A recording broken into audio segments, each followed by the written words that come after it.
जनपद बस्ती के थाना सोनहा पुलिस ने साइबर ठगी के एक मामले में त्वरित कार्रवाई करते हुए पीड़ित के खाते से ट्रांसफर हुए रुपए सकुशल वापस करा दिए।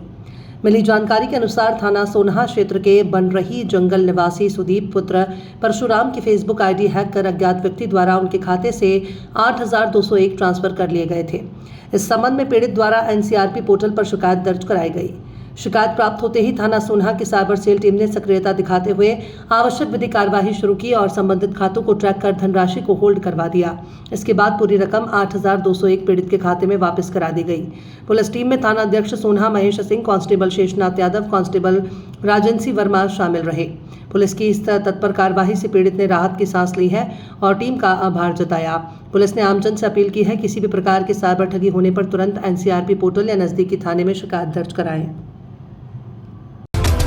VP न्यूज, खबर सिर्फ सच की।